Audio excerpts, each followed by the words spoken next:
Hello and welcome back to Dollars and Dragons. Today I have with me Lyla Fujiwara. If you'd like to introduce yourself to our audience. Yeah, hi. So my name is Lyla. I use she, her pronouns. I say that I've had a bunch of different career lives, but the reason I'm here, I think, is that I'm currently working as a freelance TTRPG writer and game designer very early in my career. And I've also done some project management. Yeah, I'll give some plugs at the end of this, but that's my little bio. Cool. Yeah, I definitely found out about you, or I started following you based on your Substack. I was very interested in your newsletter. So if you are someone who enjoys the Dollars and Dragons newsletter, the blogs that I make, and you're interested in learning more about just being a game designer or in the space in general, I do highly recommend Jar of Eyes Game Gazette, which is actually one of the publications that I recommend on Dollars and Dragons if you go to like my recommendations or whatever. But yeah, so check it out. You can go there right now and subscribe. So, Yeah. let's talk about you and let's talk about how you eventually ended up in tabletop games. Where was it for you once you became an adult? Oh man, am I an adult? So I guess I was saying before we started recording that my career history basically has sort of three phases. The first phase, sort of right out of college, was I was actually in the Peace Corps. So I was a volunteer. They called it ICT, but it was basically like technology. I think ICT stands for Information Communication Technology Volunteer, Teaching Volunteer. So I taught at a STEM all girls leadership academy called Gashore Girls Academy, wonderful school in Rwanda. And I did a number of things there. But basically, after that experience and coming back to the States, I ended up working as a course developer and developer advocate. And we can talk about what those things mean. But the majority of that was making online courses, which making technical content, I think, has the greatest parallel to some of the work that I'm doing right now with writing adventure modules. And then after that, I spent 2 years working as a full-time software developer on Google News. So I'm happy to talk about more of that or my transition into TTRPGs and kind of how that went. But yeah. Oh, holy shit, you're so overqualified for tabletop. And yet, the imposter syndrome. Yeah, no, uh, that's great. That's awesome. Yeah, oh gosh, yeah, I would end up, I think, talking to you for like way too long. So let's stay the course on like what's directly related to tabletop. I do want to talk to you about Peace Corps stuff later, though, if that's cool. yeah, that's totally cool. Yeah, so being a developer and being an advocate as a developer, let's talk about that and your time at Google. All right. Yeah. So when I was a developer and a developer advocate, that was specifically working at Google. It was specifically working on mobile development, specifically Android because it was Google. So the vast majority of what I did actually as a developer advocate was make online training courses and online tutorials, which I used to joke that I was like a C-list educational YouTube star. So there's a lot of videos out there with me attempting to teach people like how to make Android programs and wearing funny hats and doing all sorts of things to keep people interested. I think that one of the YouTube videos that I watched when I was starting to write was like it'd be good if I could actually quote it, but it was one of the like how do you get into D&D writing, and Celeste Konowich actually had this like time code thing that she said, which I like copied, which said writing adventure modules is a lot more like writing technical documentation than writing short stories. And that was one of the little things where it's like, yeah, I felt like that was true. And that's like kind of an argument that I've been trying to make. And it's really validating to hear that coming out of like a successful TTRPG writer's mouth. So yeah, I mean, I think that essentially, when you are writing an adventure module, a campaign, arc for people to consume, that is in some sense a technical document. You have to make it clear and scannable and easy to get through and use. You were teaching them something.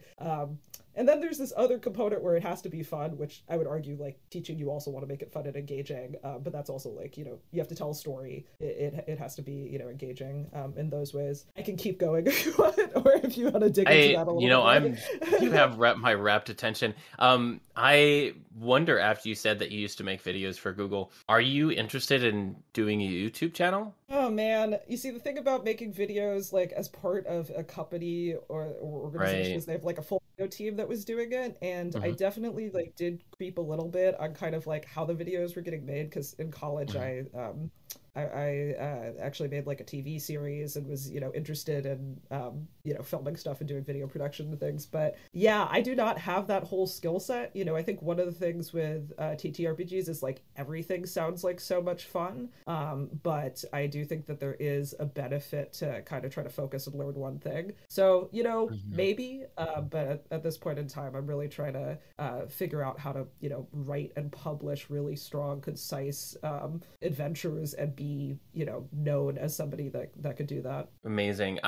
Before I forget, because I am neurodivergent, I'm looking at your website. Do you do UX? Do you do website Um, design? no. Do Okay. you like my website? I do. I really do. I think it's really clean and like very just, I think it's Yeah, great. it's a template. I definitely did something that was like way overcomplicated in that it's a template where you have to have like a fair amount of technical skill to be able to set it up. It runs on Okay. like something called Jekyll, and I'm sorting Uh-huh. it through GitHub. This is probably like alien tongues to most No, people. I know what GitHub is. Yeah, Yeah, hey. I know what code is. Yeah. Yeah. Coders put stuff on GitHub as their Yeah, you just portfolio. gotta That's all I hack know. the mainframe and then you're good. Yeah. Yeah, so yeah, thank you. And I definitely can't take I can only take credit for looking through like 50 of those and picking that one. I didn't Oh, design okay, it okay, though. okay. Yeah, gotcha. No, it looks great. I just assumed because you're a programmer in some way, maybe you've done some web development as well. But yeah, okay, super cool. Yeah, I mean, you know, one of the things about working at Google is you get, you like kind of meet a lot of people that are in like, you know, that are pretty badass at whatever thing they happen to do. And I've definitely worked with UX people before and, you know, talked through issues about stuff. There's a lot of overlap with DevRel and UX to some capacity because like you're trying to make information presented in an architecture that is usable to people. And part of that is how it appears on the screen and like Hmm. how you can organize the information. So like our docs team definitely had UX people attached to it, and I was in conversations and stuff with them. But Yeah, presenting information so that it's readable and digestible for people. Hey, you need to have some conversations with some of these people that are doing layouts for some of these fucking TTRPG books. Some of these so books are awful, but yeah, so like I've been writing almost specifically just for like D&D 5e. One of the, I don't know if I would call this a hack or just like a thing that is given, is that there's like a lot of templates out there that you can use to get it to look like a D&D book. And there's a very specific style guide. And I think hmm. on one hand that makes it so you don't have to invent a bunch of things from scratch. You don't have to like come up with a full book layout to get something that looks professional and like, you know, matches everything else. You're hooking into what DMs are used to, like the style that they're used to reading things. On the other hand, like there's definitely some constraints to it that were sort of like interesting. Like Yeah. D&D has four heading styles, and they're in a very particular way, and it's very particular about which words you bold. It's pretty much, I Yeah. think, only the monster names. Uh-huh. And you know, on my, you know, Substack, where I'm essentially trying to write like little mini tutorials on how to do things, like I can bold and format things and make bulleted lists like you know, how I want. And then D&D tends to be just these like walls of text, I find, Hmm. sometimes. So yeah, I don't know. That's kind of one of the interesting things I found, is it's like pretty constrained as to how much flexibility you have to make a readable document. It feels like sometimes. Yeah, I've been looking over the Project Black Flag example packet and how they have decided to lay things out. I think it's really easily legible. I think it's readable. Can you tell I'm a Black Flag partner? But the way that they've sort of presented the information, I think it's very legible. And it's very interesting what you said about making it so that the users really understand what they're looking at. Because a lot of the time, if you're a GM and you're looking at something for the first time, you don't have either the time or the energy in order to sort of digest something a lot of the time when you're a GM, because maybe you're just doing it on the side, or maybe you're doing it once a week and you have a full-time job, you have a lot of other commitments, and you want to just be able to look at something and understand what it is. And having that sort of style guide that fits within all of the other things in the genre is very important, because you are saving people time. You're making it more readable in a lot of ways, and you are speaking a particular language in the way that it's like basically like if you have like D&D, you can consider it to be like a genre of music or a style of film. And you understand like the takeaways and the, you know, the really powerful things about it. Yeah, I think when you're teaching something, like one of the things you got to keep in mind is like what is all the information that the, you know, my audience has coming into this. And for D&D, to some extent, you can assume that they've read, you know, the player's handbook, the Dungeon Master Guide, you know, maybe through another adventure. So when you use the same language, you're hooking into all of that. You don't have to re-explain things. Yeah, wonderful. What if you could change something about the 5th edition sort of style guide that everyone follows, what would it be? Oh man, I think maybe more ability to like bold things, maybe. I think bolding and like bullet point lists are like things that I fall back on. I don't want to misquote something because I'm pretty sure you can put, you know, bulleted point lists and things. But yeah, sort of different text styles. Personally, trying to get better at like figuring out how to use like headings appropriately in a way that's like scannable for DMs.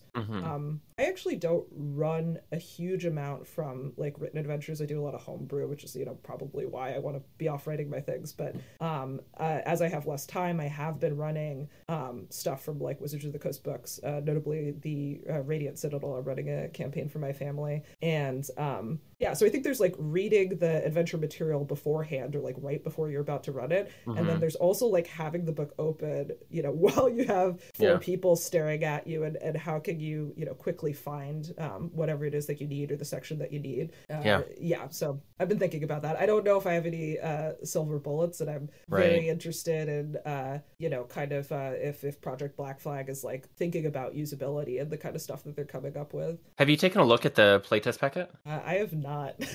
Okay, here we go. I'm sending it to you right now. So if you take a look at it and you open it, I wanted to show you something real quick and we can chat about it.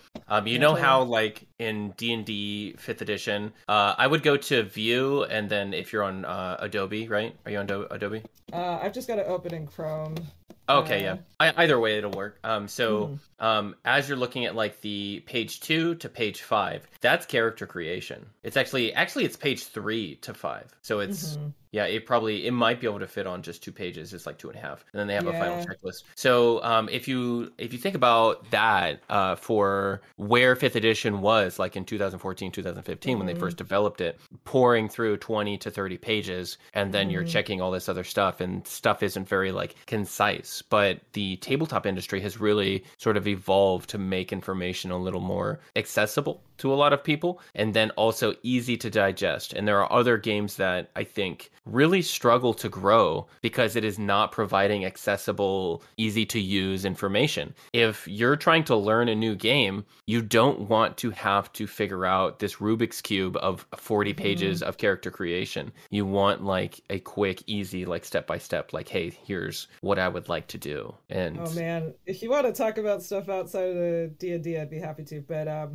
you just had Alex Roberts on, right? Or like that came out. Yeah, For the Queen is like, I think one of the, you know, sort of master classes in like how do you get somebody playing quickly. The thing that I was thinking about when you were talking about you know, making character design simple. Have you played Powered by the Apocalypse games or hacks? Yeah, so it actually just so happens that I was on this show to run Thirsty Sword Lesbians for that group of people, I had a lot of fun running it. I really like TSL for obvious reasons because I'm trans, first of all, but yeah, it's a fun game. It's very easy to pick up and play. When I show people the character sheet, it's like, hey, here's the first part of the character sheet, it's going to explain everything that you need to do to create this character. And then on the second page, that's all you need to run the game. And it actually explains how everything works on the character sheet itself within like one sentence or less. From the status conditions to the moves to the attributes, everything is sort of explained. Yeah, and I think it's like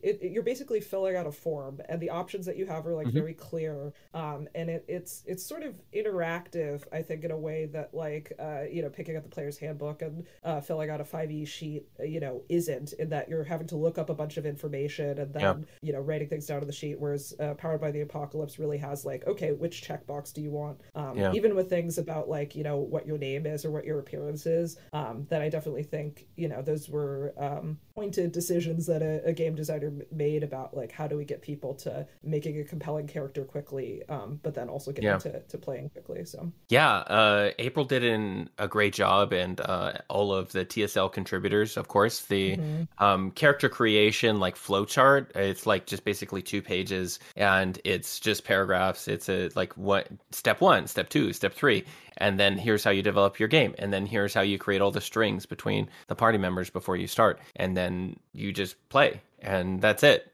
Like everything's really set up very easily. Every time I've run TSL since then, since I learned it, and even in the first time that I learned it and I ran it, I just opened up, the back of the book. There's some of these scenarios. And I'm talking about Advanced Lovers and Lesbians, which is a separate book from the TSL, but I believe they have a couple of adventures and settings or scenarios in the back of the base book. But either way, they have this setup where the GM, the game master, in this case for TSL, very thematic, to be homoerotic. So the setup for the GM is like you read 3 or 4 pages, all the information, you revisit some of the information on page 1 in order to like brief the players, and then the rest is just reference for you for locations, NPCs, and that's it. And a general plot, which is like 2 paragraphs, and then you sort of maneuver around that. And that style of play is very easy to pick up. I know that a lot of people have about learning new systems, for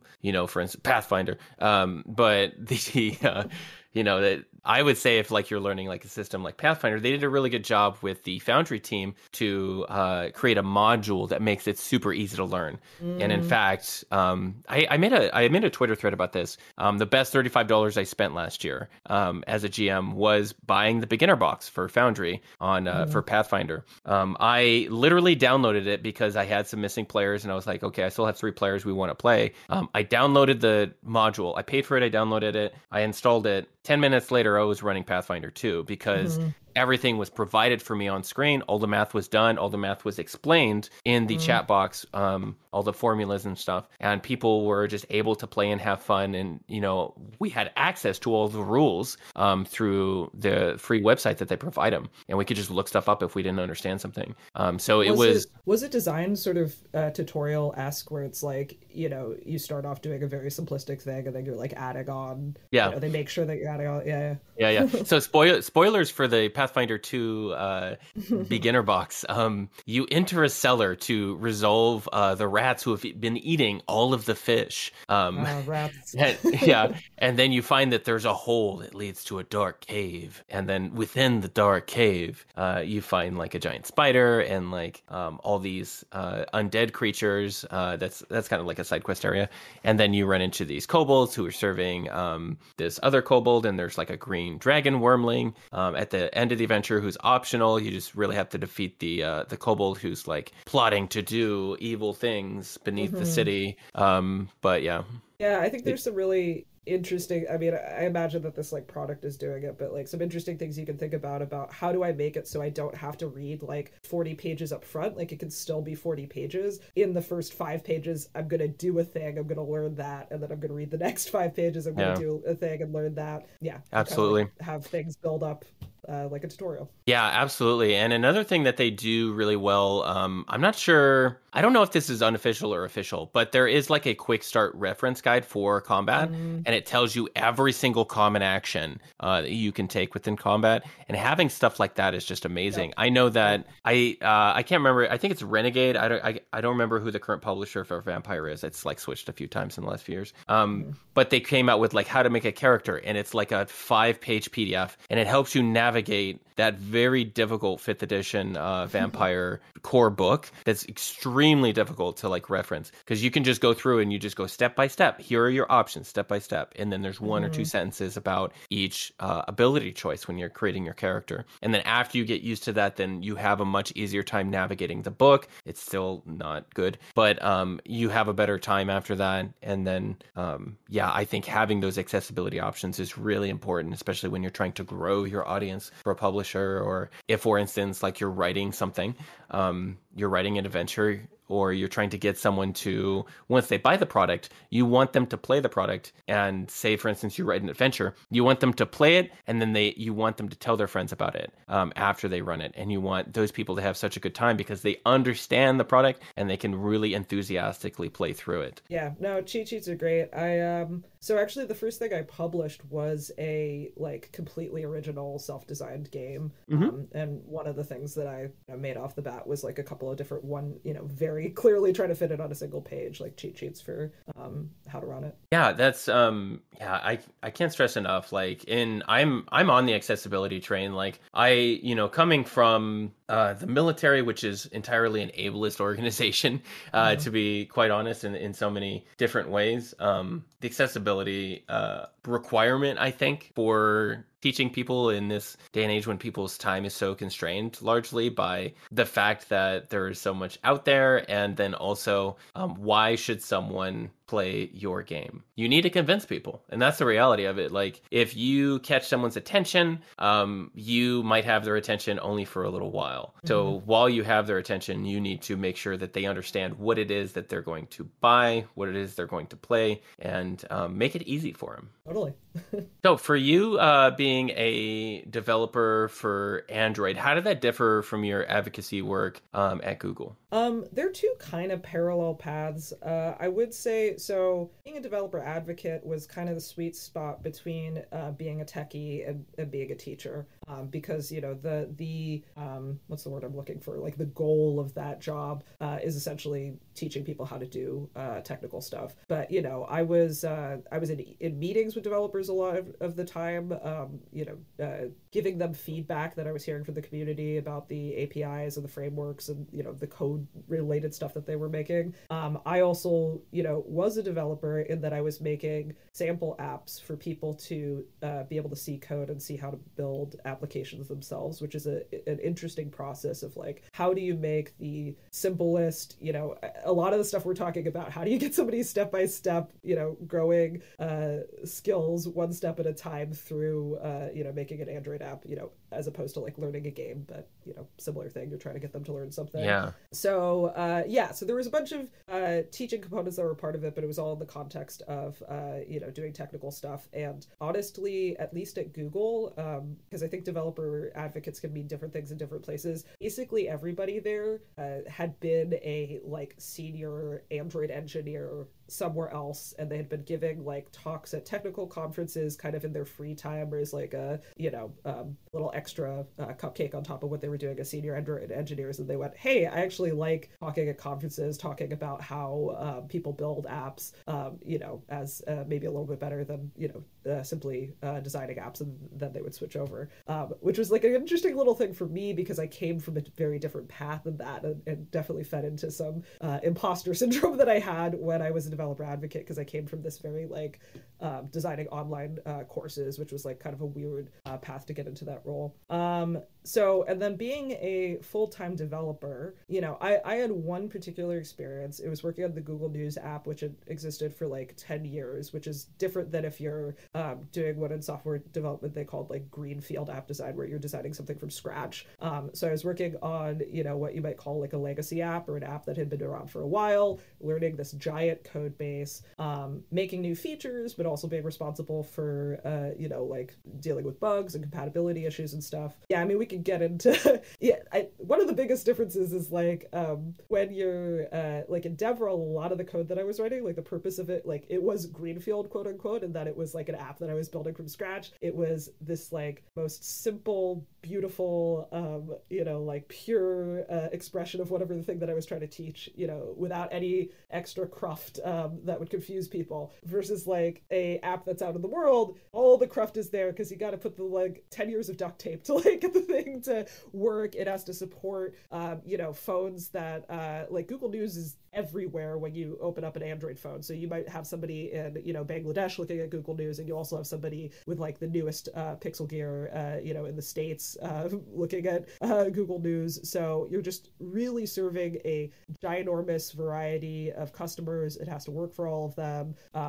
You have to test and make sure when you push out features, everything from like the thing is just straight up broken and showing me a black screen to like, there might be like a globalization issue with, I don't know, the text being, I would try to say like reading left to right or right to left, in a particular location, or just a ton of things to think about. So yeah, definitely complexity in different areas, I would say. I don't know if this is useful to your listeners, but I think like when I quit and I was trying to figure out like what made me happy, I think that one of the things that I realized about DevRel is in a lot of cases, like when I was making courses and stuff, had more personal investment in something, because I was sort of, with a course, you're the face of it, you come up with a narrative for it, you feel a certain sense of ownership for, around it. And in my development work, to some extent I did, but it was less, I don't know, it had less of like my creative soul in it, I guess, than the work I was doing in developer relations. Yeah, okay. I'll probably have to listen back to that to fully grasp. Sorry. No, that's fine. No. No, we'll move on. And then when I re-listen to this later, I'll be like, oh, okay. Yeah. No, that's super cool. I am very interested in I'm super interested in like your professional background, obviously. So that I think that'll be something that I end up contacting you about again moving forward, because one of the most interesting things, and we were talking about this before we started recording, is, as you've noticed, most people in tabletop do not work full time in tabletop because it is not a place where living wages are being paid. So most people have their regular job and then they do tabletop as their hobby, as part-time. And that's also part of why I think that the pay has been very slow to grow. I think that there are particular publishers or people at the top of the game that have sort of price locked their products at a certain point to where only they are making money, unfortunately, because it costs more money when you're not a giant corporation to produce things, to be quite honest. And because they're going to print 100,000, 1 million of a particular book that they come out with, right? But you and me, if we create a project, we need to special order something and then have it shipped here, sort of like take a risk on spending however many like tens of thousands of dollars to like on this project in order to get it out the door, and then hopefully people like it and they buy it. Whereas a giant entity really has all of that streamlined because they have been in the business for so long. Yeah, I think it's interesting because, you're talking on one end, like competing with Wizards of the Coast, trying to make a, hardcover book like that. I think like that's, definitely the case. And then on the other end, there's the issue that like kind of anybody can make and upload a PDF sort of thing. Yeah. So it's like a very low barrier to entry, but then the people at the top are, able to pump in all this money and structure and, stuff into products. Yeah. I think we could talk about either side, because there's some things very empowering, at least for me as somebody coming in new, but it's like, gosh, sure, I can make a PDF kind of thing. Like, right, let's go. Yeah. Have I made, $10,000 off that PDF? No. And right. That's kind of the other part of it about, is it somebody's hobby? Is it a side gig? Or the possibly the goal of like, is this your full-time job? Yeah, there's a lot of people that I kind of follow in the economics channel in the DMs Guild Discord server. Are you in that?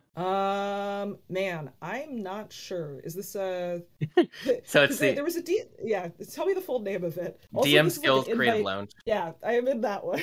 Okay, cool. Like one of the things I heard early on was that there was a DMs Guild Discord server that was invite only, and I'm like, oh, how do I get like, so I guess I am at the point where I had enough cred to get into the DMs Guild Discord server. Right.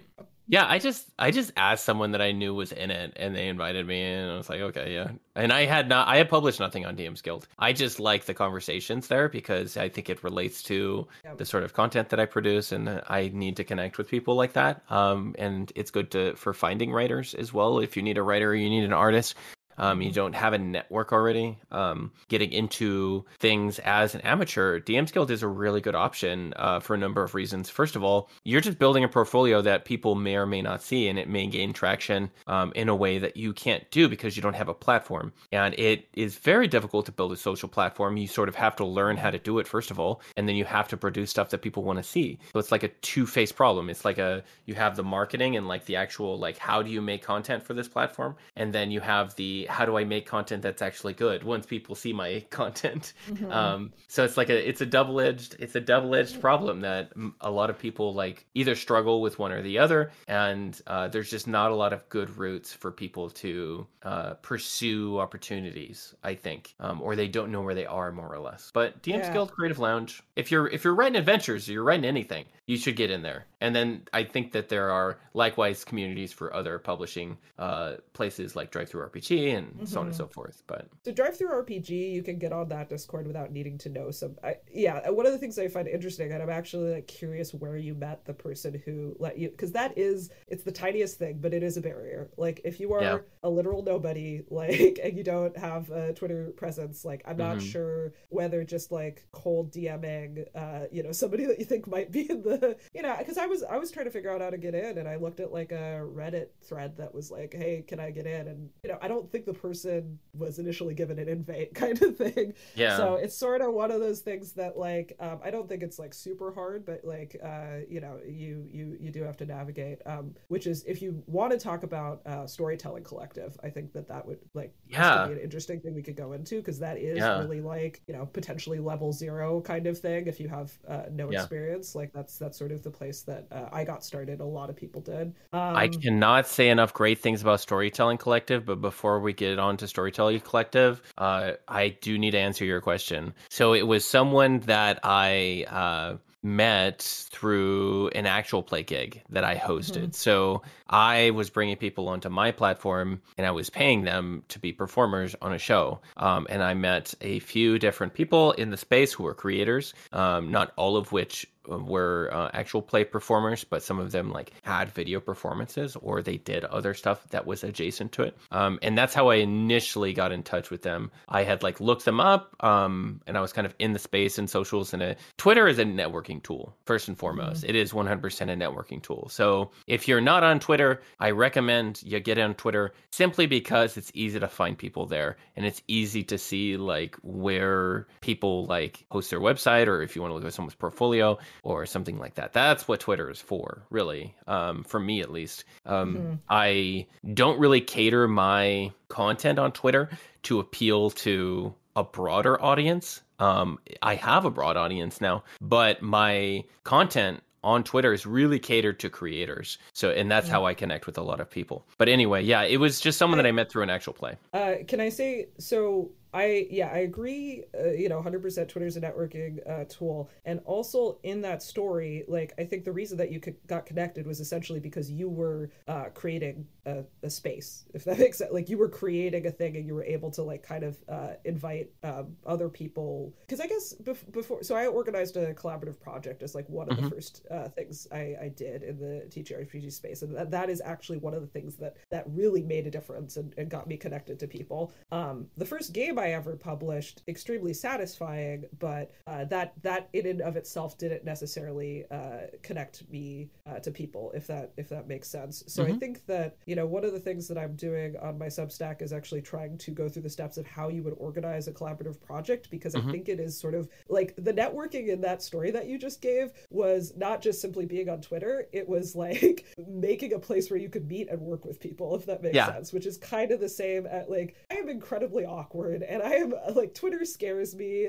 This is one Right. of the things when you brought up networking as a possible topic. I am not the person that somebody's gonna look at like some convention bar and be like, wow, I want to be that person's friend and hire them. I mean, I don't know, I shouldn't trash on myself that much, but like, I don't feel particularly, calm, I guess, in those situations, or like I Right. necessarily, that's the best place for me to make connection. And we kind of talked about this a little bit before we hit record. These situations that you can manifest where you're actually working with people, and especially if you're able and have the skill set to be the one that's like coordinating those things, like that was the way that I felt like I got a little bit of power in the situation, and that I had like a little bit of control over my destiny, because Yeah. I was getting to meet with people. They were getting to see that like I was an awesome person to work with, and I didn't have to hope that somebody would notice me or convince somebody to give me a chance. If that I made my own chance to some extent.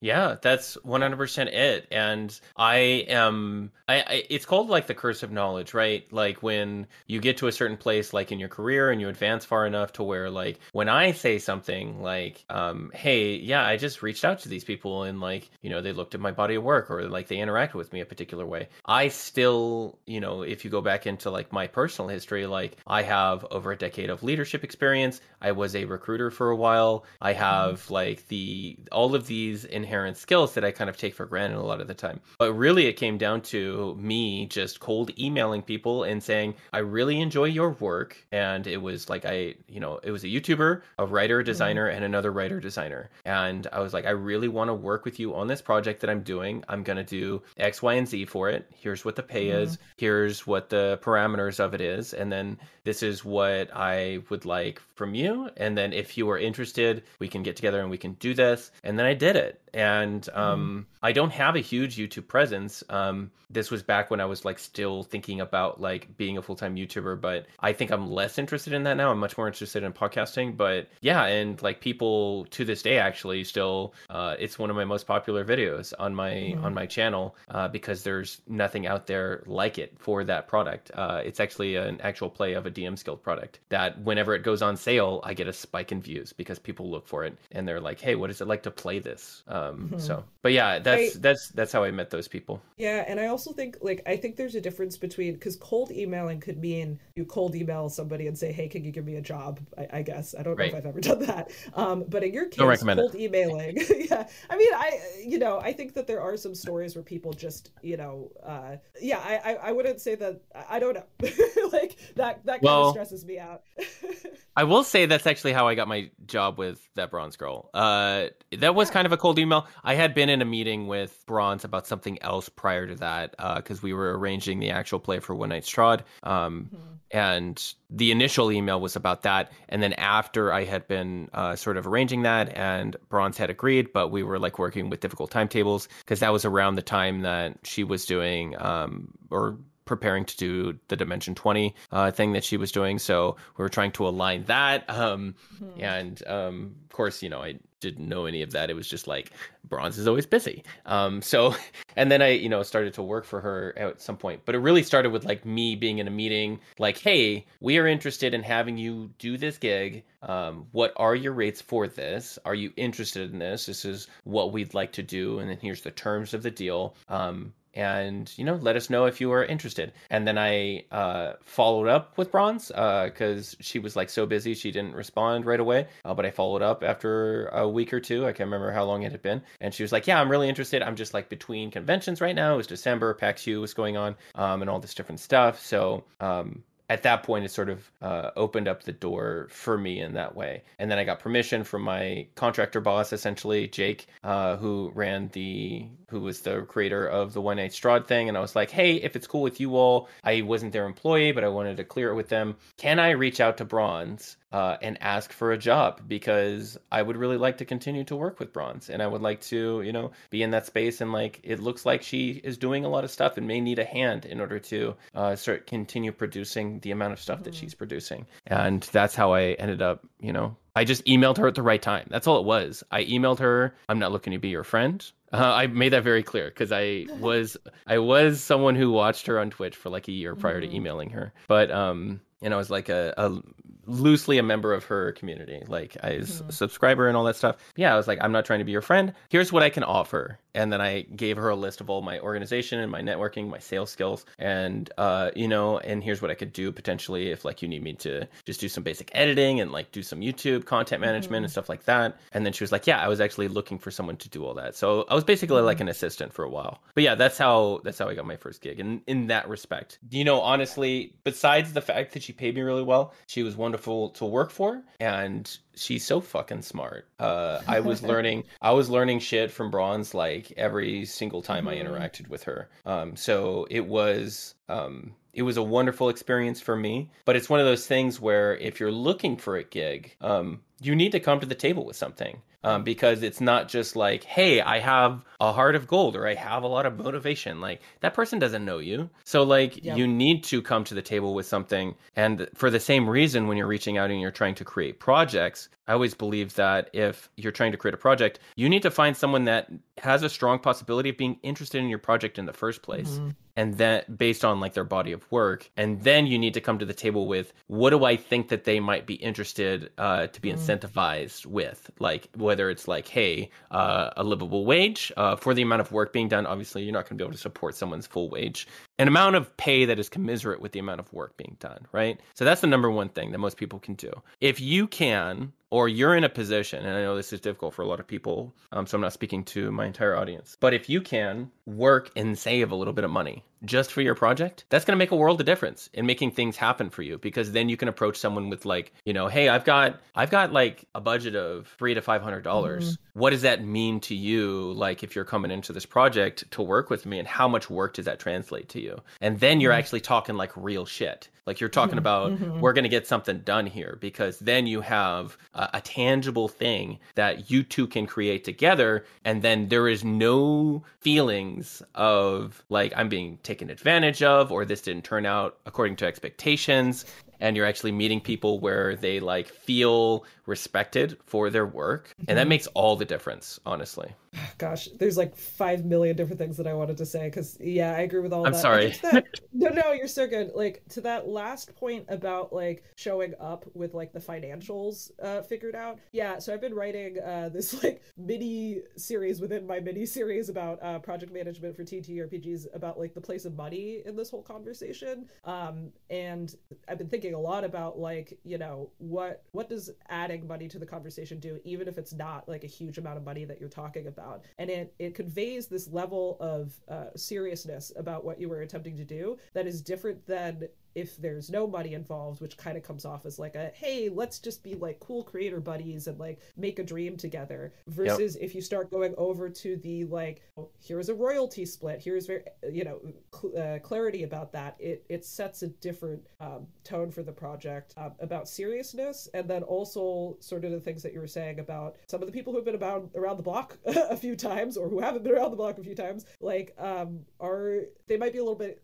skeptical, if you are not upfront about sort of like what's going on with money stuff. You never want anybody to leave a co-working thing with you feeling that they got scammed in some way. Like that was a big thing for me going into this, is like, I know that I will not be able to offer very much, and I need people to kind of know that up front. I'm talking a little bit different than kind of the tack that you took, where you had some money to pay folks. The first couple projects I did were royalty split related. So I did these projections of like, how much money we're gonna, if we sell this many copies, how much money are we gonna make? Like, what will that mean?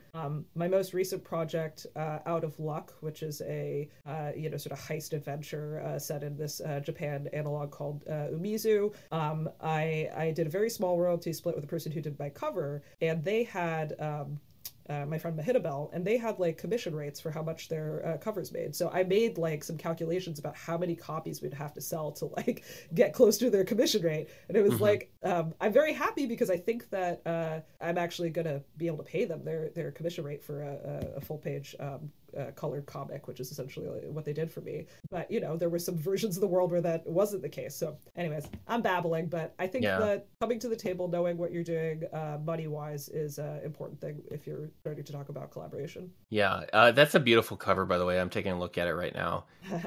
So that's pretty cool. Did they do did they do additional art, or did you stock art, or what did you do for the rest of the art in this project? Yep. I will be writing a post about this at some point, but I drew like I think it was 8 or 9 custom pieces. I borrowed their tablet. I because they did a watercolor cover for me, I was like, all right, I'm gonna color these in watercolor. It took a bunch of extra time, and I think it's why a lot of people are buying it, because like you Yeah. see the pictures and you like it. I Yeah. also did a stock art collage in there. So I did use stock Hmm. art. The items that I have in there are all stock art images that I found, or like museum photos that I then put through various filters in Affinity, and then like slapped some watercolor paints, behind them. Yeah. These skills come from when I was in high school and laid out my high school's like literary magazine. So no, I didn't Oh, just burst out of the proverbial TTRPG womb with like all these yeah. art skills. Like it's Yeah. hobby stuff that I've done on the side. So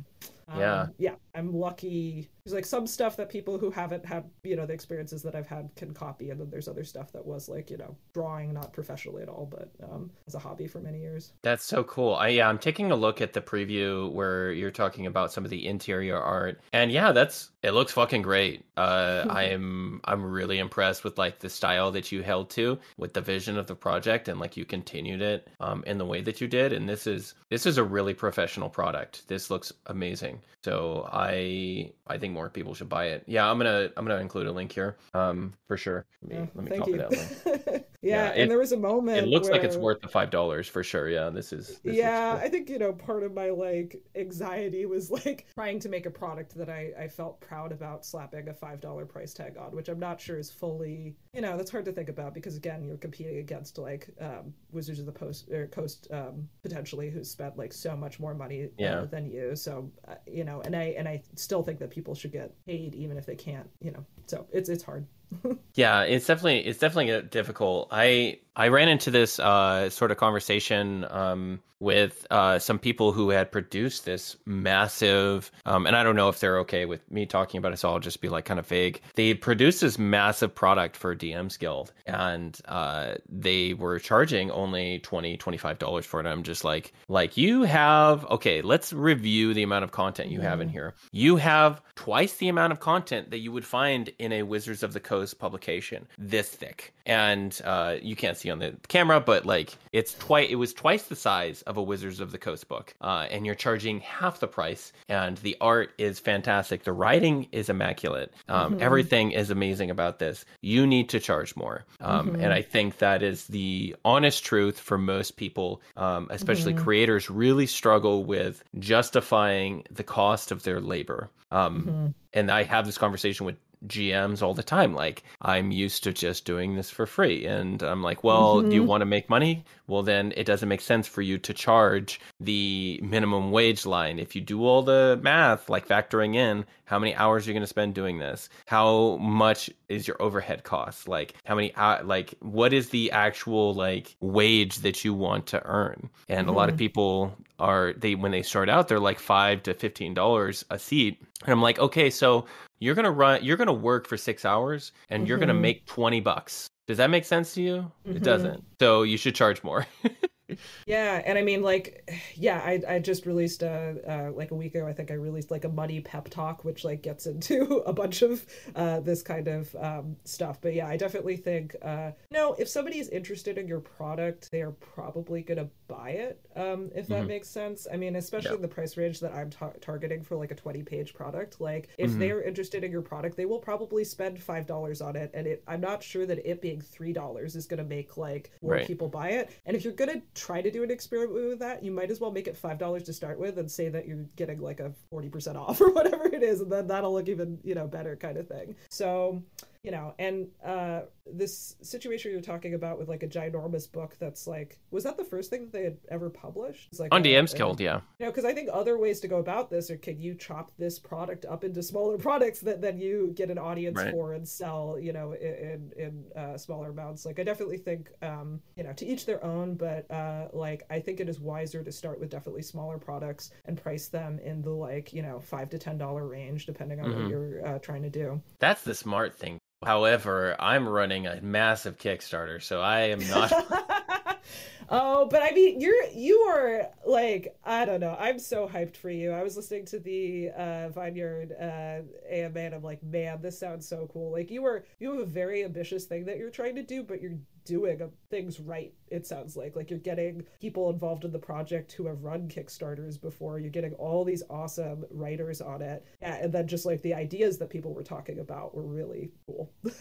Yeah, I'm very blessed to have this safety net of people who have done all this stuff before, and they're just carrying me to glory. Well, Like, yeah, I mean, well, can I also say that I don't know if we're going to record this or not, but like one of the things that I had asked you off camera was like, can I uh-huh. ask you a bunch of things about being a pro GM, because you have a bunch of knowledge in your brain about what kind of products pro GMs might want or find useful. And in the advertising for the Vineyard, I saw some like statistics that I'm assuming you probably pulled from the community. Like, I did. you know, that is something valuable to, you know, you kind of know what it inherently, and you have connections to, and like social cachet with you know, a group of people that is not nothing. Like, and it's honestly probably definitely part of why like a bunch of these really awesome people agreed to sign on, you know, besides the fact that as far as I can tell you're an extremely kind and competent person.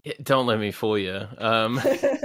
Yeah, we can get into that. I did want to talk to you about what your experience was like at Big Bad Con, and like your experience at Storytelling Collective first, though. Yeah. If you want to, let's talk about those things. Big Bad Con, let's go. Okay, Big Bad Con. I went to Big Bad Con in 2019 for the first time. 2019 was, I was still working at Google at that point, and it was my quote unquote year of conventions. I walked up to somebody, and this is going to show you like how funny Google is. So Google had these classes where they would bring in outside contractors that you could sign up for just like fun stuff. And they had hired this teacher. Her name was Karen Twelves, and she's very much involved in the Big Bad community and like LARPing and TTRPGs. And she was teaching a class about improv for gamers. And I asked her to give me a list of conventions that she would recommend, because I'd never been to a convention before, and Big Bad was one of the conventions on there. So I don't know. I note that as just like a way you can kind of do a version of cold emailing people that you meet for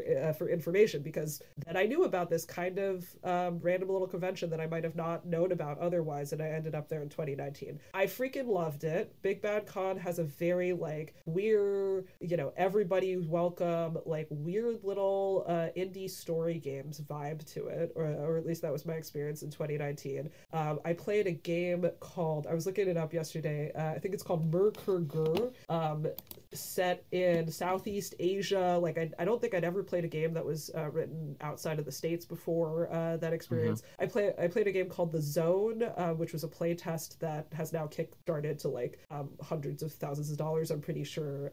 Very excellent horror, kind of like Annihilation vibes game. Anyways, Big Bad Con was awesome. And then, you know, conventions did not fare well during the pandemic, but they started doing some online stuff. And then they went back to in person in 2022. Like a month or two prior to Big Bad Con happening, I had signed up to be a volunteer ranger, which is like, do you have the ability to do that? I think that's like an awesome way to meet people in the community, and the rangers, particularly at Big Bad Con, are just like the sweetest people. I had signed up to run a play test of my game Jukebox, which was the first like on play test of a thing that I had written that I've done. And I just, you know, also filled up my schedule as an attendee. And then as we got closer to Big Bad Con, because via this project I had organized, I had met Taylor Navarro, who was a Big Bad Con POC scholar. There was this other sort of networking component that I hadn't even been like aware of, that I also experienced at the convention. I think the best like snapshot of this is literally the day before I flew out, I was like, there were a couple of events that were extremely targeted at getting POCs more opportunities in the TTRPG space. Like that's another thing that they were doing in 2019, and they like really invested in it in 2022. It's a great convention if you're POC that's looking for opportunities, essentially. I didn't even know this. I just knew it was a cool con from 2019, but I learned about it as I was going through. So they had this thing, they had two events. They had a dinner, which I sadly wasn't able to attend, and then also like a networking meet and greet specifically for POC folks. We got this email that went out, which was like, make sure you have your business cards. The day before I flew out, I designed a business card for myself where I put TTRPG writer like on the business card. And I sent it to a printer that was in California to like print the next day, even though I was back in Boston. Anyways, so I did not, it was a very like slapdash approach to the networking part of it, because I kind of only realized last minute that I was going to be in the room with like some really amazing folks. But yeah, that was kind of the 4 different things I did. I've attended as attendee, I've volunteered there, I've run a game there, and then I've been a part of the networking side of things as somebody who networked, not who organized any of it. Yeah, super cool. Okay. You said that you've been to other cons as well. How is Big Bad Con different? Yeah, so in 2019 I went to Gen Con, Kubla Con, a very small convention called Go Play Northwest, and then Big Bad. Big Bad, like the reason I liked it was kind of for the gushing that I did in the beginning. It's like it attracts a very I think sort of diverse audience of people. It's kind of small and it's focused on like indie story games to some extent, although in 2020 they had like 70% of the writers who wrote on Journeys Through the Radiant Citadel show up there because they were very involved in like the POC track offerings.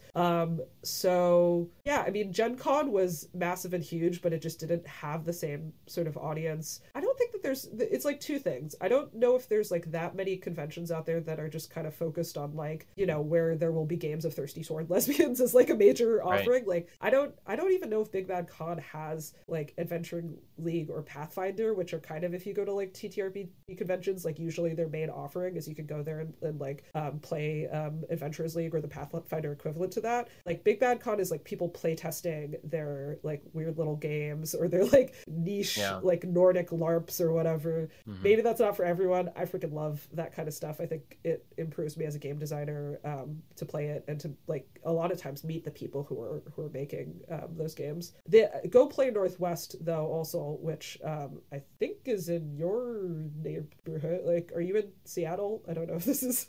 Yeah, that's fine. Yeah, I'm in the Seattle area.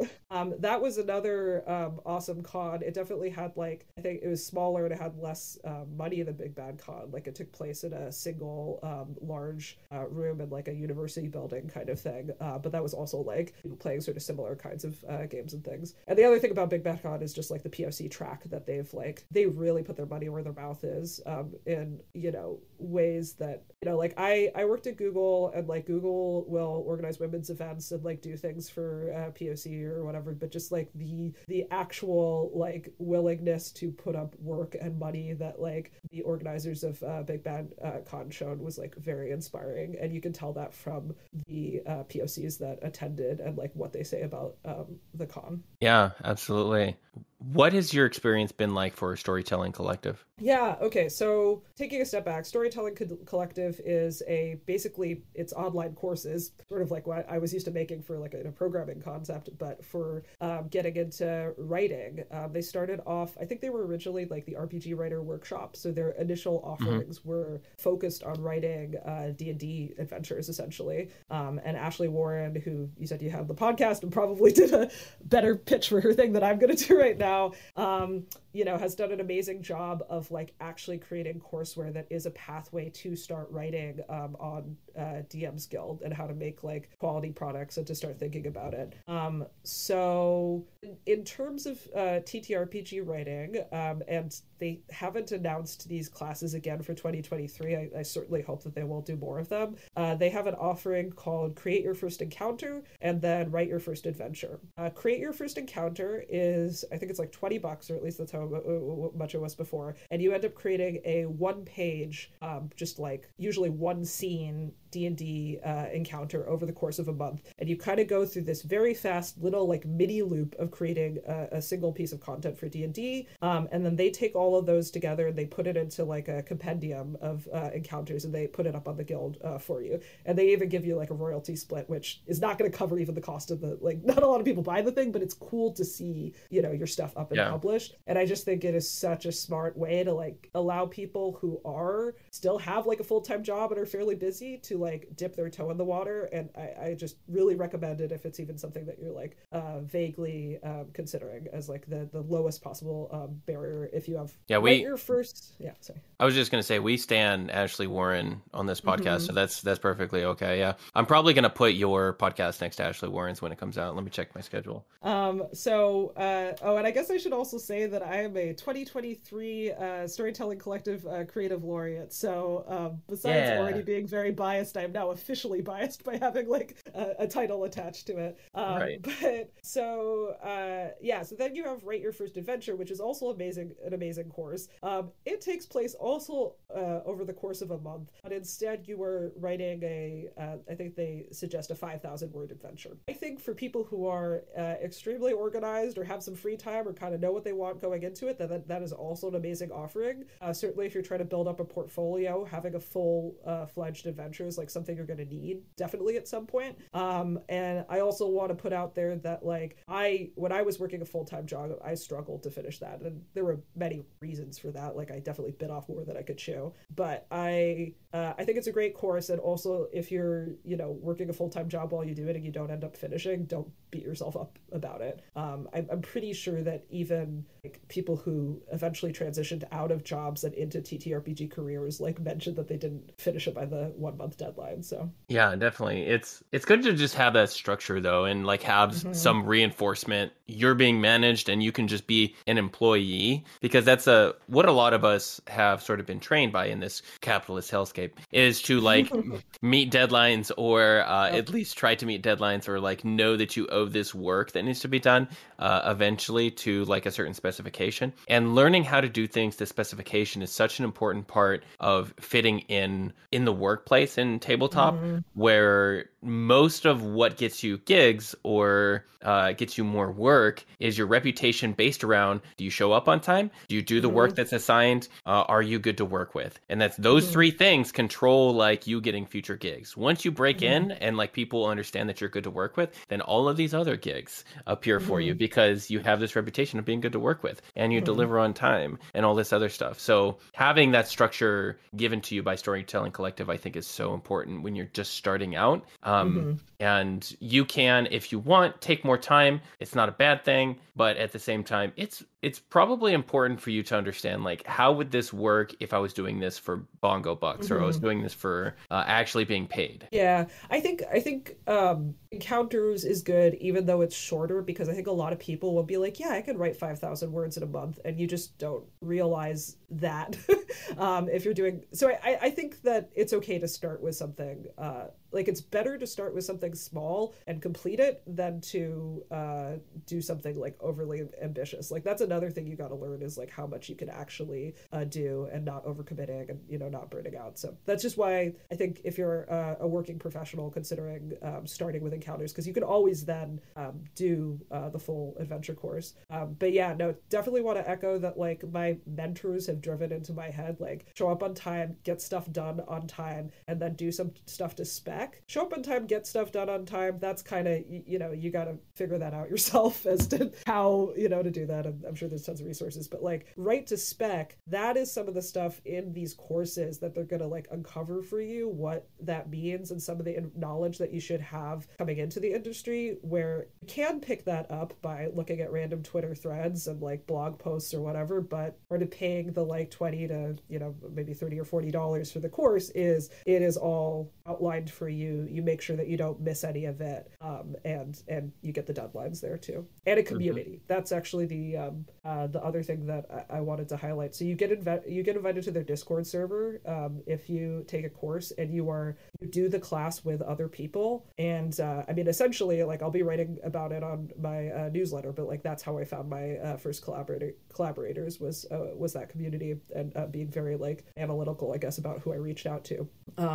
But even before that, the other thing I did where I organized a project while I was in the course, it gave me people that I could do editing trades with in a way where if I had just been doing this alone, I would have been like begging my friends to read over, 5,000 words of my stuff. They are lovely people. They definitely would do, but it just feels kind of crappy versus like an editing trade you can, get like, first of all, the person's in the class, so they probably know, like can edit a little bit better. And second of all, you can repay them back by looking at their work. And third of all, hey, look, you've just sort of networked with somebody by like making a connection with somebody that might actually be, trying to write TTRPGs. Yeah, that's such an important distinction for most people when they first realize that is like a light bulb going off in your head. You mean I don't have to actually, and I always talk about like coming to the table with money. That's like what I know how to do personally, like because I have built my business and like I've, developed this platform where I'm like, hey, here's how you make money. But a lot of people really, if you don't have that amount of time, you just need to find a collaborator that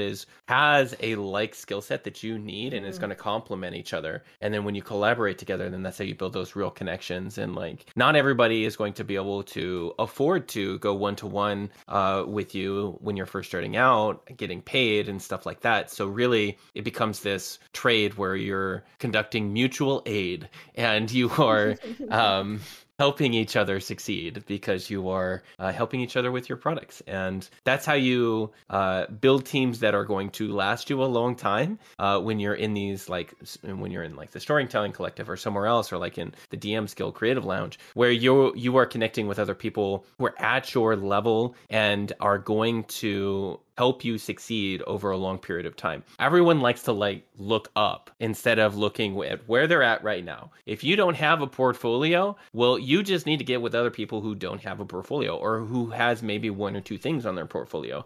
And then you work with those people. You complete a thing. Then you have something on your portfolio. And then along the way, you will have at least peripherally perhaps been noticed in the community if you're participating in the community and you're not a piece of shit. And you are an important note, don't be a piece of shit. Don't be a piece of shit. Great career advice. But yeah, so you are, you've made the thing. Maybe some people have taken a look at it. And then when you reach out to people, then you can like include that thing. Like, here's a link to my portfolio. These are the things I've worked on. These are the things I am working on. This is what I would like to work on with you. And that sort of just builds itself and you gain momentum over time. One of the things that I really look for in people is not necessarily like a large portfolio. It's whether or not they have the skill set to do the thing that I would like to do with them. And for the most part, I guess I could talk about this. There are, I think, 3 or 4 people who, actually 5. I think there's 5 people, if I just off the top of my head, out of my 20-person team. So 25% of my team for the Vineyard RPG are people who don't have credits. I think about that and I verbalize that. At least at the time when I hired them, I didn't know that they had credits. For instance, when I was talking to Chelsea about joining the Vineyard RPG as a writer, I had faith Chelsea's ability to tell a story because of Chelsea's ability to GM and the way that they told stories as an actor, as a performer. I knew that they were going to be able to sort of translate that. Even if they needed a little bit of help, I was going to be there for them and try to meet them halfway as a producer in order to get them there to produce a product. But some of Chelsea's writing is like some of the shit that I'm most proud of. I had no idea that Chelsea was secretly working on Fallout when I initially hired Chelsea to work with me on that. But it was really because I built that connection with Chelsea previously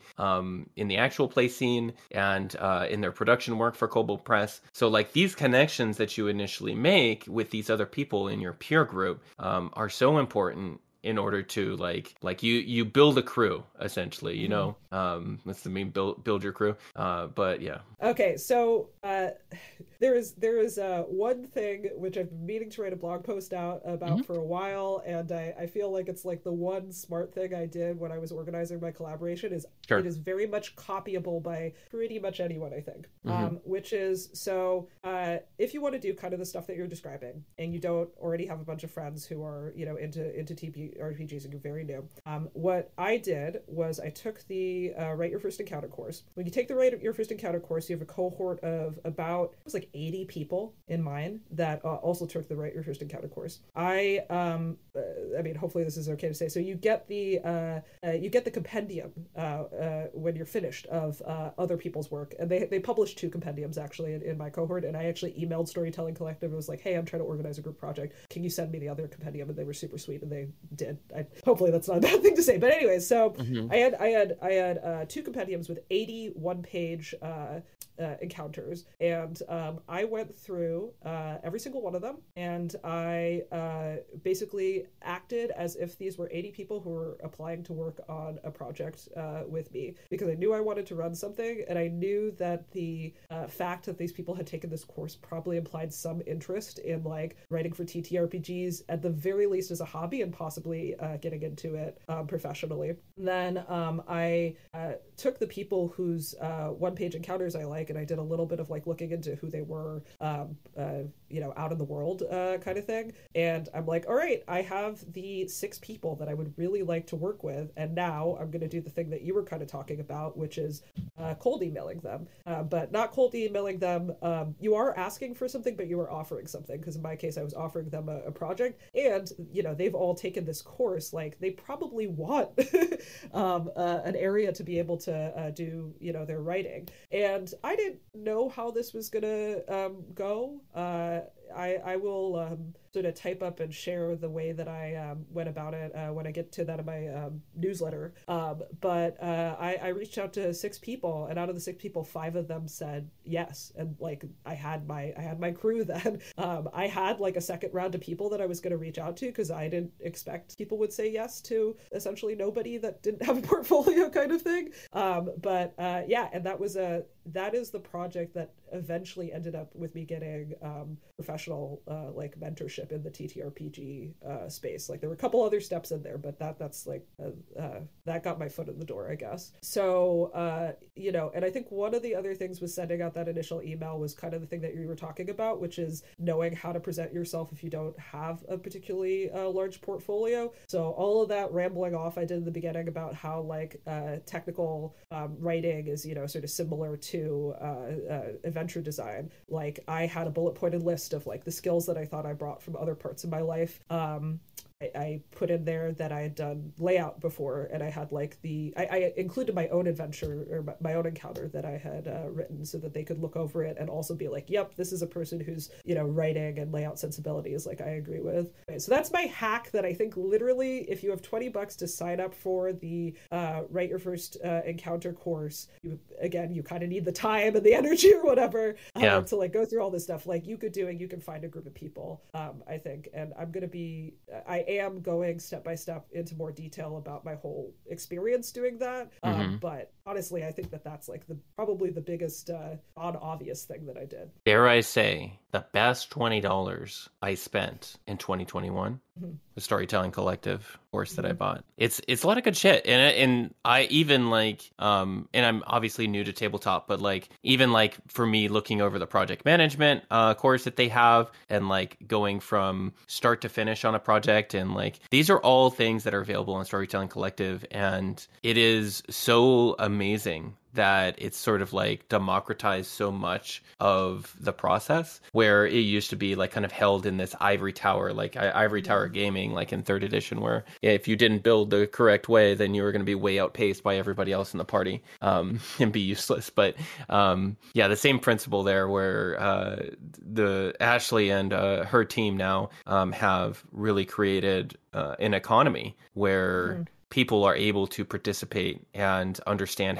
where their place is, and to find community within this group of writers that are all from different places in the world and different backgrounds. I think that probably it should be noted that I highly recommend being in these Discord communities of creators, where you can find them either at DM's Guild or Storytelling Collective, or wherever you might find that sense of community. I participate in business cohorts all the time. That's where a lot of my sort of like playtesting for business happens.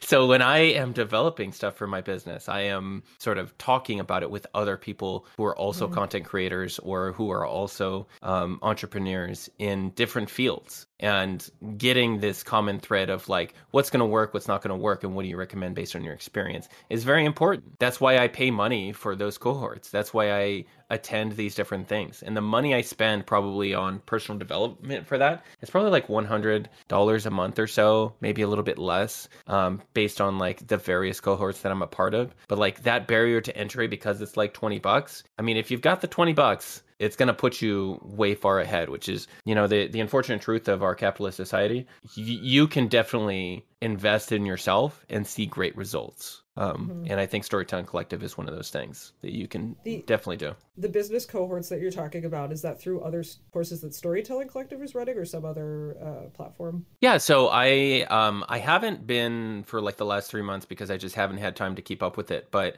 for about a year and a half, as I was like building my business, I was participating in Devin Nash's mastermind community. Devin Nash is a person who runs an agency called Novo, and he represents basically almost every style of creator within like the new media place, like everywhere on like Instagram, Twitter, Twitch, YouTube, so on and so forth. And he represents people like Amanarath and Pokimane, and has done work from every big name company that you can think of in the space. And he has built this mastermind Discord where he just talks business and new media, and he puts out like videos talking business to people because he has like curated like his brain in such a way, like he's been working in new media. He used to own an esports organization, now he runs this agency, and this is someone who is like sharing their experience to anyone who will listen for literally like $25 a month. It's like, it's so valuable. Like you can't like get a better deal anywhere else on the internet. $25 a month to talk to someone who's worked in new media for 20 years and is like one of the most influential people in the space, and who knows how to make educational content. That's like, you're not going to find that anywhere. So anyway, yeah, little thing about that. But yeah, I do attend like other stuff. Like recently I was in like a Twitter Growth Academy cohort, and I was like looking at, basically it's run by the I love them to death, but like the most annoying like Twitter people that you can imagine, like in financial Twitter, but they know how to grow on Twitter. Yep. So you know, play the game, don't hate the player, don't hate the game. I can't even say it right. But anyway, learning from all the like Bitcoin bros or whatever. well, none of them are Bitcoin, but and yeah, there was a couple of crypto people who had joined the Twitter Growth program, and I was just like, not going to interact with you. But and that's just because of the stigma of Web3 and like NFTs and stuff. But Web3 is not necessarily an evil thing from my perspective, but like crypto definitely. But yeah. So anyway, you have questions for me. I've got roughly 20 minutes. Okay. Let's do it. Yeah, let's do it. Okay, so to give a little bit of context to folks listening at home, I don't know much about the professional GM community, and maybe I'm already saying something wrong, but it seems like a potential like group of people with their own needs and their own way of using products that might buy adventures or other supplements that I write. So these questions are all kind of focused on what information can I get out of the next 20 minutes that might give me a little bit more insight into that. So let me go find my questions.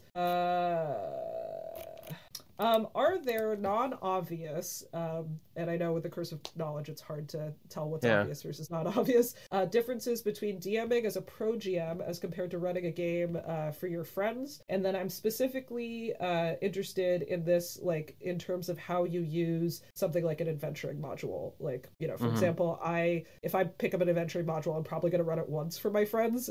Maybe a pro GM's running it like 30 times. Yeah. Great question. So the non-obvious thing that we can talk about table culture here. So table culture and then player buy-in first, and then I'll transition to talking about the second part of that, which is how adventures are written and how I can help people who are writing adventures to sort of appeal to pro GMs more. Is that your full question, right? Okay. Yeah.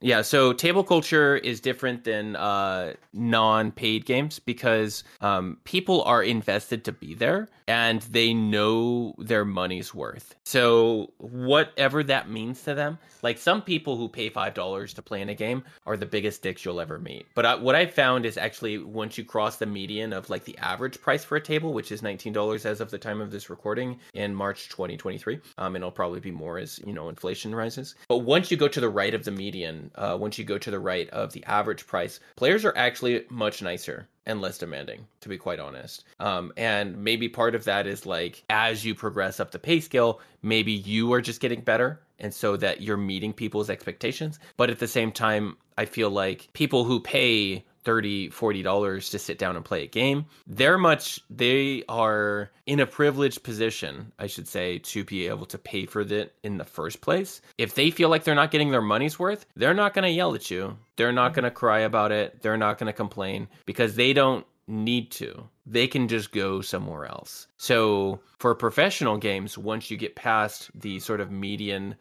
people just straight up just leave your game. They are not having a good time. And that's okay. It happens even to like the top pro GMs. Like I have people leave my game all the time. Not necessarily because they're not having a bad time, but sometimes the normal reasons that people leave a game, like scheduling or something happened, or in this case, like in some cases, I should say, like sometimes their financial situation changes, and that's fine.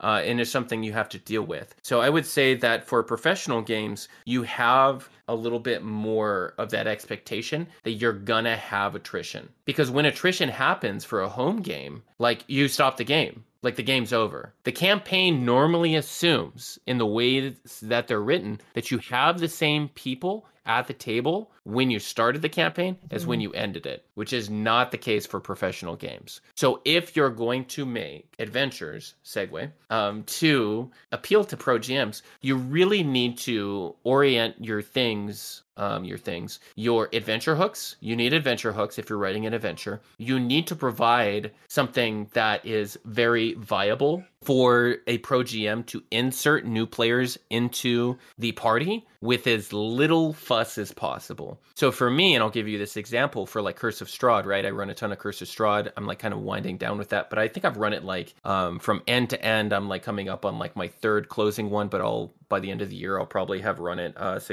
fully like 9 times. And you really need like a way to, let's cut out the 45 minutes of can I trust you at the table when people are just there to play the game. So what I do is I have and obvious spoilers for Curse of Strahd.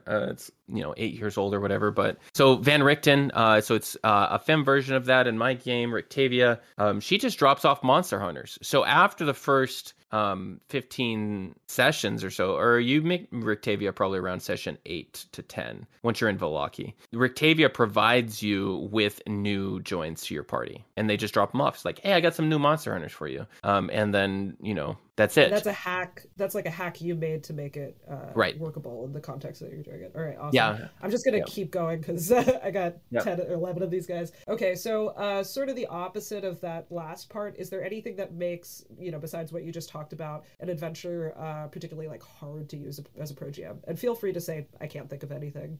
I have more questions. What makes an adventure hard to use as a pro GM? As a pro GM, I need a linear structure to fall back on. If I don't have a linear structure, then that means that I am having to prepare more. If I don't have something that I can reference the book, pick it up, open it up, and then if I need to directly read from in order to use, then I am less likely to use your adventure, because push comes to shove, my time is really, and sometimes I have to set people up before the game comes on, or like I had something come up, but I still have to run the game, right? I still have to show up to work. It's very difficult to run an adventure if everything is either dependent upon one plot hook or if an adventure has one point of failure, I'm not going to run that adventure, because like I cannot just run something that can be ruined by someone that up and leaves the table, or I have to remove from the table. Not that I have a ton of problem players. The plot hook is really determined by like one player's interaction. I can't really run that adventure. So I would say that you need, and I kind of talked about this for storytelling's sake on when I was talking to Zipper on Disney. So I structure my prep in like 3-session arcs. So the rule of 3. So I have each session is a contained story arc, and then it has like rising action, falling action, and then resolution, and then each 3 games has like its own rising action, falling action, and then each chunk of story is about 9 sessions, sometimes a little bit less, sometimes 6 to 8, but each session is sort of each story arc is sort of set up like an HBO series in which I have some conclusion. Because what I need from an adventure is I need for there to be an accomplishment where the player can feel like their actions mattered in a short period of time. Because if someone is deciding if they want to stay at my table, a Mm-hmm. lot of it really comes down to player agencies and accomplishments and feeling like they are involved and they matter, whatever Yeah. they're doing. So if by the end of the session that hasn't happened, I have to have it happen by the third session because that's when people decide to like leave the table or not,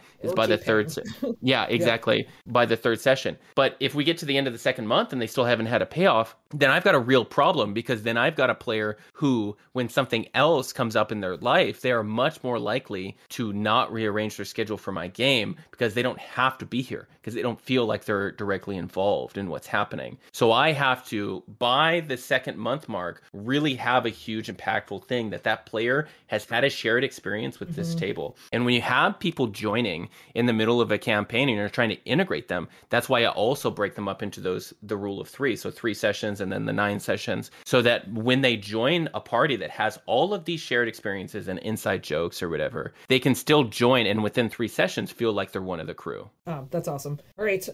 So kind of getting to like a specific example, are there any D&D adventures, either official or third party, that you think are kind of like the gold standard of a game for the context that you're running things? My favorite Wizards product is Icewind Dale, Realm of the Frost Maiden. Okay. I think that's fairly obvious if you look like at who my co-creator is for Vineyard RPG. Like it's one of the co-writers of Realm of the Frost Maiden. Mm-hmm. So, and then one of the original reasons why I reached out to Michaela was because I wanted to work with them because I knew that they had done work on this product. And, as it turned out, just through happenstance, the Wizards doesn't list like who writes what, but that person also wrote some of the stuff that I most love out of that adventure. So Mm-hmm. just through happenstance. So like, but yeah, I would say Icewind Dale. It has, in the first 2 chapters, there's kind of a disparate difference between like the first 2 chapters of Icewind Dale and then the rest of the book. Minor spoilers for Icewind Dale. First 2 chapters, open sandbox. It's its own adventure. It's a unique game. It has the thread. It has the interest. Once you take the thread, you follow the thread, then you have a linear storyline for 1 or 2 sessions, and then you come back to 10 towns, and then you develop that in that way. And all of the stuff is set up in that way. Now, what you need to do as a pro GM, you need to take some content from chapters 3 to 7 or 8 or however many chapters are in there, I forget.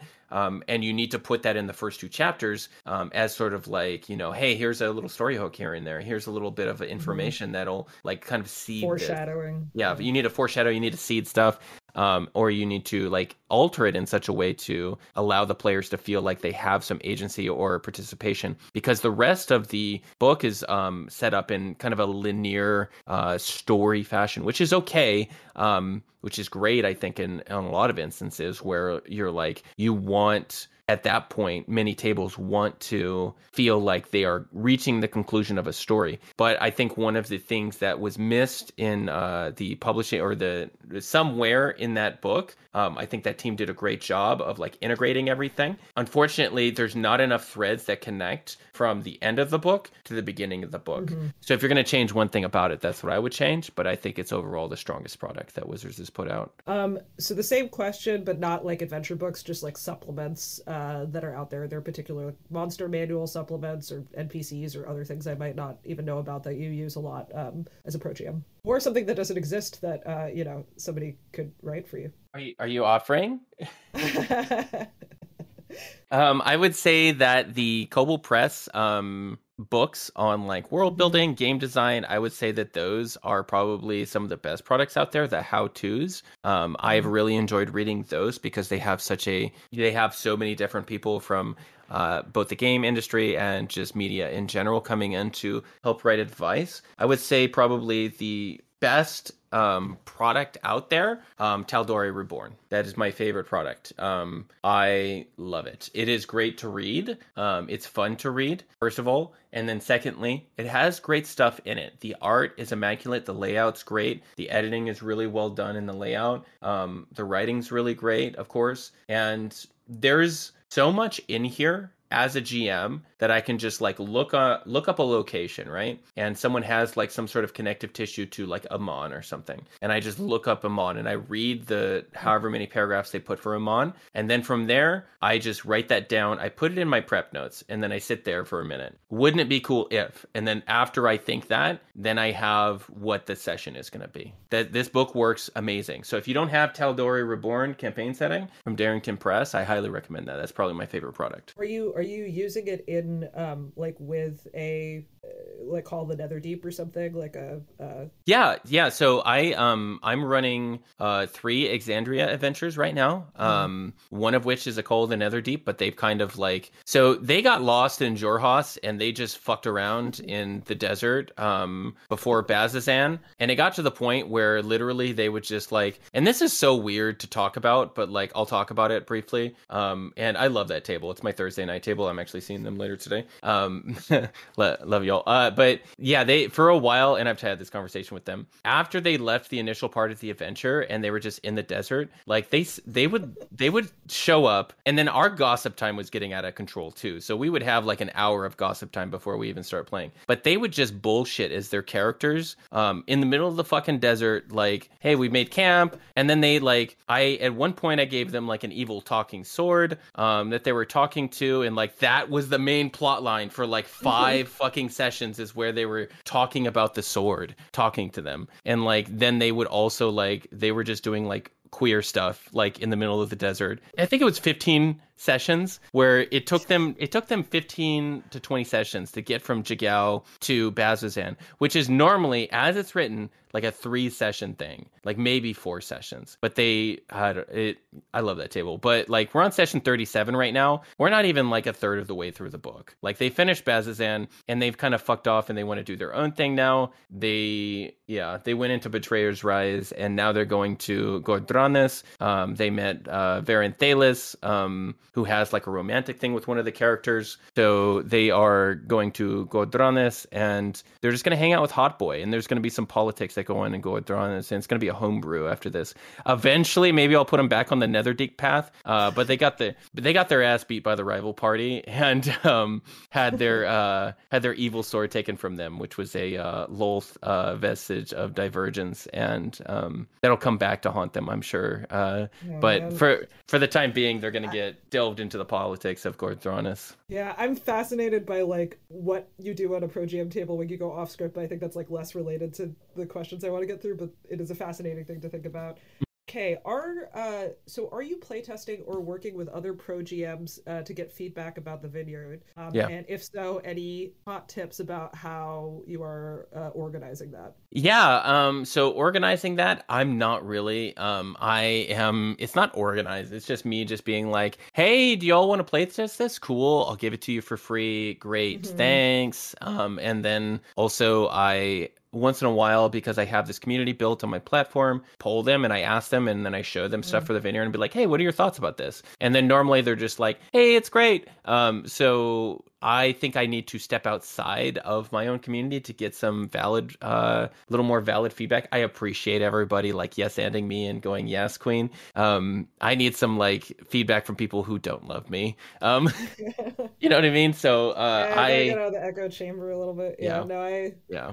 Yeah, definitely have gotten feedback from like dear friends, and then also just putting stuff out more broadly on the internet. You get very different things. Yeah, I need to reconnect with Pesto, because I was talking to Pesto, who's the playtest coordinator for MCDM, to do our official playtesting. But they need to be compensated to do that, so I'm like waiting to like have the funding to do it. And then I was talking to we'll see if I can mix our playtesting or work together with Cobalt Press for their Black Flag playtesting.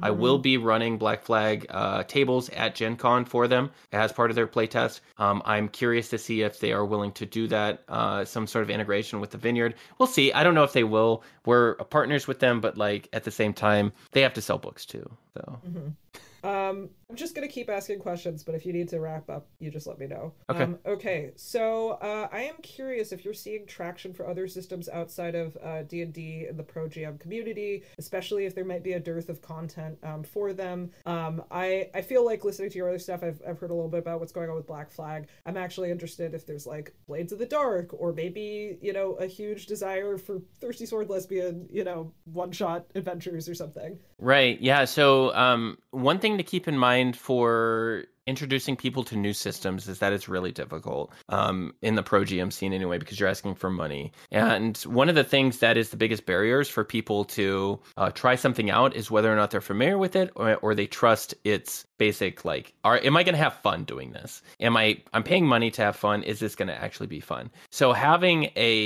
the credibility to say, like, if you play a new game with me, I'm telling you, like, high probability you're going to have fun because you like playing with me and I like running this, and I'm telling you, like, you're probably going to have fun. I have that backing already. Like, I have over 100 reviews on Start Playing Games. I have over 500 professional games. I have this large community that understands that they like to play with me, right? When you're new and you don't have a platform and you don't have brand credibility, it can be really difficult to sort of establish that for a new system, because you have two unknowns. Then you have you as a game master, like, I don't know if I'm going to want to play with this person, and then I don't know if I want to play that game because I don't know if that game is going to be fun. So whatever you can do to reduce the barrier to entry for someone to understand whether or not you're a fun GM or the game is fun. And that's why I tell pro GMs, you need to get a video reel or even an audio reel of you GMing in order to remove that barrier. And in sales, that's really all it's about, is when you're having a sales conversation with someone, whether it's a static thing like it's an advertisement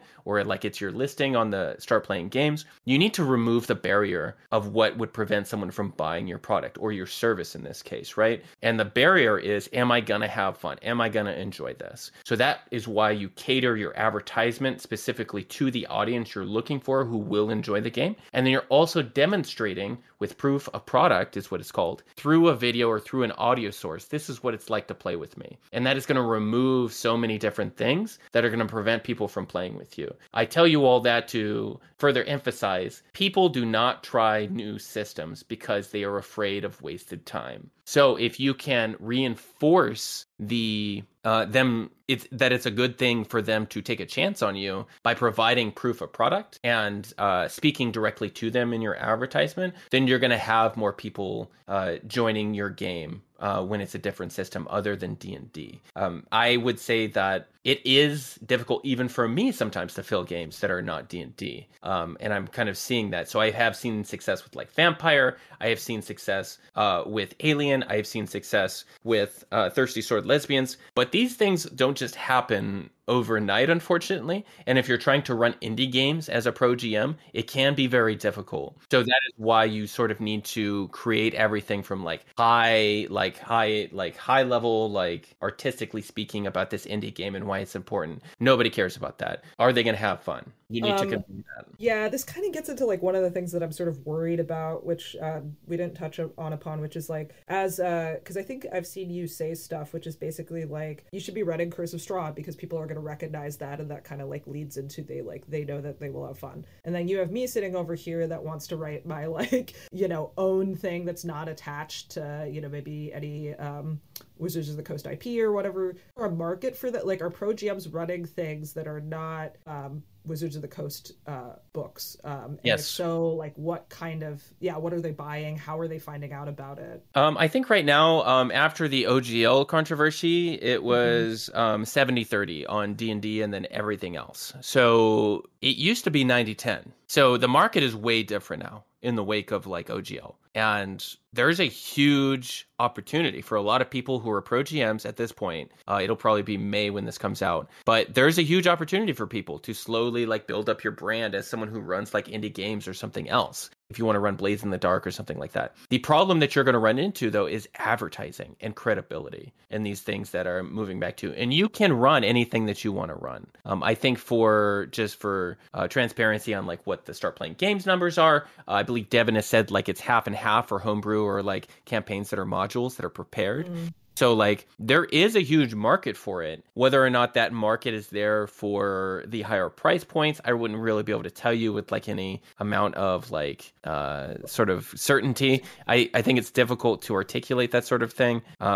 Because there is that credibility that comes with running a product that's well known, that has a good reputation, that removes a lot of barriers for you.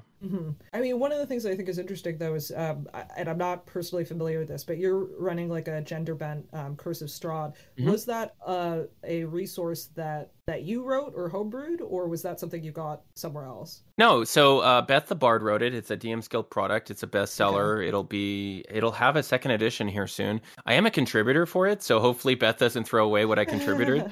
But like I'm a contributor in second edition. I wrote the partners, as they were known, like the brides or the harem, but it's altered to be less sexist in Beth's version. But yeah, I would say like She is the Ancient is probably my number one product for that. Followed quickly by like Dragna Carta's free stuff that he put out on Reddit, Mandy Mod, and then in addition to that, I use quite a bit of stuff like Benio's Battle Maps, which is like Foundry specific, like 3D Unreal Engine battle maps that are fully animated that you can put into Foundry, which is just amazing. And then there's a lot of resources out there for like campaigns, and part of why I say that when you're initially starting out, maybe you're just like building an audience or you're just like trying this out for your first time. There's not anything wrong with running Wizards products. I am personally choosing because I'm in a good position to not support them with money at this point. And that's okay. And that's what I choose to do because I don't want to give them more money at this point based on what they've done. That's not everybody's situation. So if you are trying to build up your brand, you don't have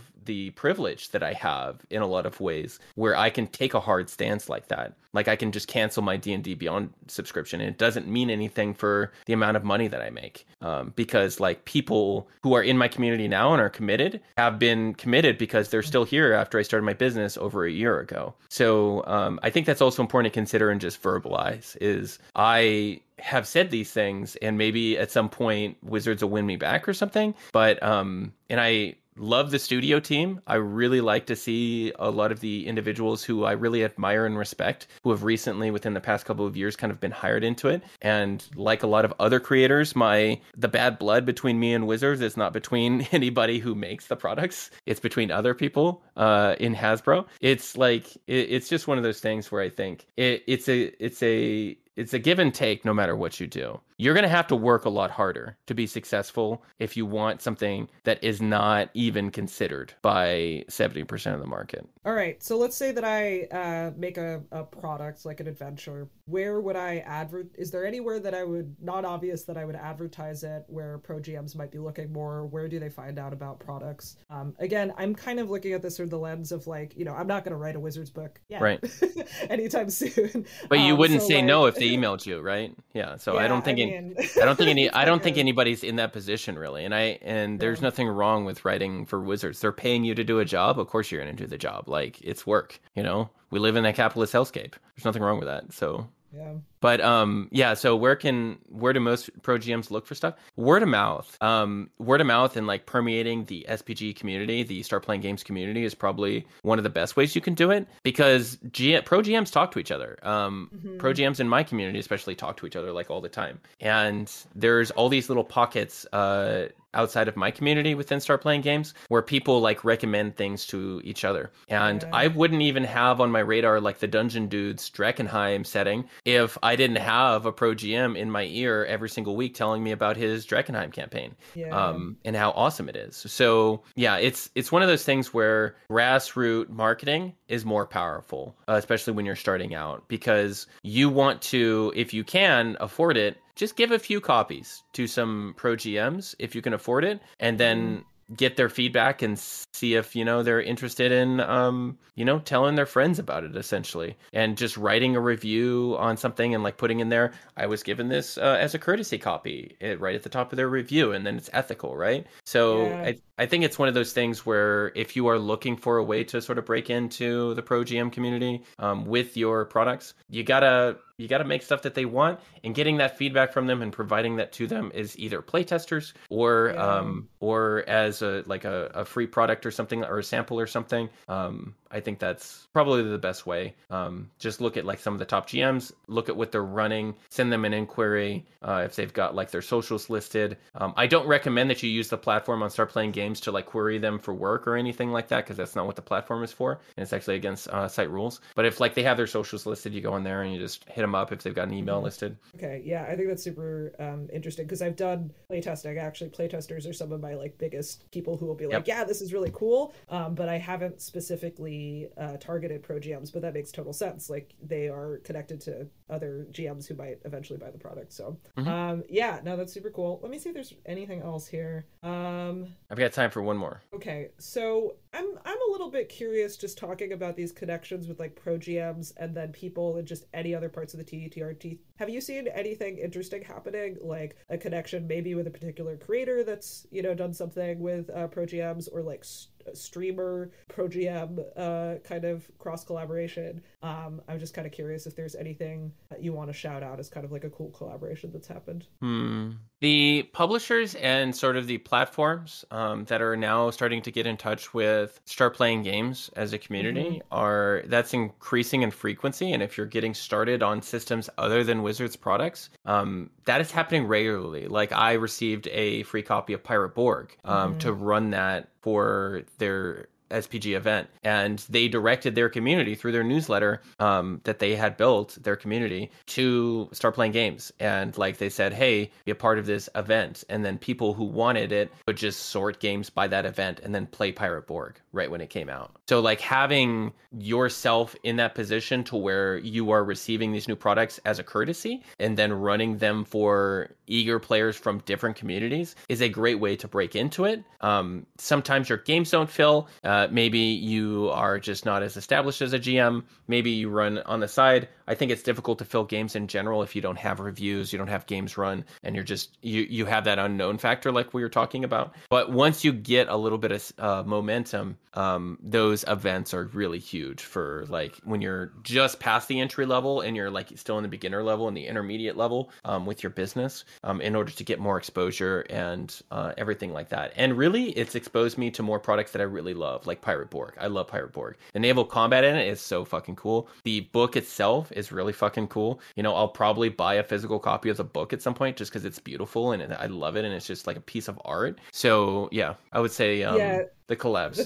The thing that this is making me think, because I'm not a big studio or whatever, but if I were to like cold email, so find some GMs and be like, hey, do you want to play test this? And then after it comes out, be like, if you run some games, I'll take the people who are on my newsletter and be like, hey, you want to play this thing that I've been talking about that I'm making? Like, go sign up for their tables. That sounds like potentially a thing that might be an interesting thing to try. So anyways, thank you so much for like answering all those questions. I've turned your interview of me into me interviewing you. No, that's fine. It's this is a mutual podcast here, mutual aid. All right. Thank you so much, Lyla, for coming on. Hi, thanks for listening. If you want to support me, you can find me on Patreon at patreon.com/ or you can find some of the work that I'm doing at vineyardrpg.com if you want to pre-order the book that we made.